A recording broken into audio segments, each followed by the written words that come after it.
ವಿಶ್ವ ಧ್ಯಾನ ದಿನಾಚರಣೆ ಅಂಗವಾಗಿ ಆರ್ಟ್ ಆಫ್ ಲಿವಿಂಗ್ ಸಹಯೋಗದೊಂದಿಗೆ ಕಲಬುರಗಿಯ ಕೇಂದ್ರ ಕಾರಾಗೃಹದಲ್ಲಿ ಇಂದು ಹಮ್ಮಿಕೊಂಡಿದ್ದ ಯೋಗಾಸನ ಮತ್ತು ವ್ಯಾಯಾಮ ಕಾರ್ಯಕ್ರಮವನ್ನು ಕಲಬುರಗಿ ಕೇಂದ್ರ ಕಾರಾಗೃಹದ ಮುಖ್ಯ ಅಧೀಕ್ಷಕಿ ಡಾ ಆರ್ ಅನಿತಾ ಉದ್ಘಾಟಿಸಿದರು. ಈ ವೇಳೆ ಕಾರಾಗೃಹ ಉಪ ಅಧೀಕ್ಷಕ B Suresh, art of living ಸಂಸ್ಥೆಯ ಕಲಬುರಗಿ ಜಿಲ್ಲೆಯ ಉಸ್ತುವಾರಿ ದತ್ತಾತ್ರೇಯ ಸೇರಿದಂತೆ ಹಿರಿಯ ಅಧಿಕಾರಿಗಳು ಉಪಸ್ಥಿತರಿದ್ದರು. ಇದೇ ಸಂದರ್ಭದಲ್ಲಿ ಸಿಬ್ಬಂದಿ ಹಾಗೂ ಕೈದಿಗಳು ಯೋಗಾಸನ ಮತ್ತು ವ್ಯಾಯಾಮ ಮಾಡುವ ಮೂಲಕ ಕಾರ್ಯಕ್ರಮದಲ್ಲಿ ಉತ್ಸಾಹದಿಂದ ಪಾಲ್ಗೊಂಡಿದ್ದರು.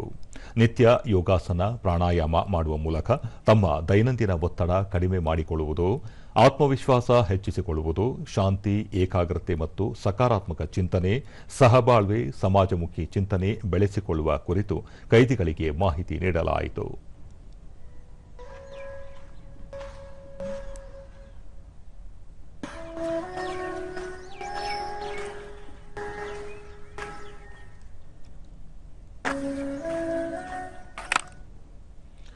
ದೂರದರ್ಶನದೊಂದಿಗೆ ಡಾ ಆರ್ ಅನಿತಾ ಕೈದಿಗಳು ಹಾಗೂ ಕಾರಾಗೃಹದ ಸಿಬ್ಬಂದಿಗೆ 1 ಗಂಟೆಯ ಕಾಲ ಧ್ಯಾನ ತರಬೇತಿ ನೀಡಲಾಗಿದ್ದು, ಕೈದಿಗಳ ಮನ ಪರಿವರ್ತನೆ ಇದರ ಉದ್ದೇಶ ಎಂದರು.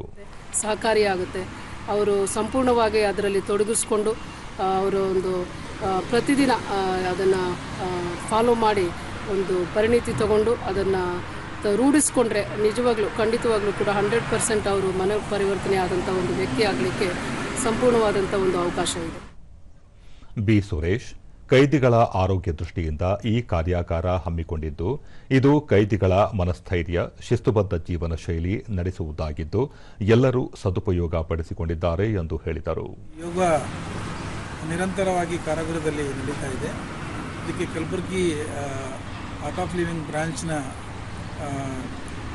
ಸಿಬ್ಬಂದಿಯವರು ನಮ್ಮ ಕಾರಾಗೃಹಕ್ಕೆ ಭೇಟಿ ನೀಡಿ ಪ್ರತಿನಿತ್ಯ ಯೋಗ ತರಬೇತಿಯನ್ನು ಮಾಡ್ತಾ ಇದ್ದಾರೆ.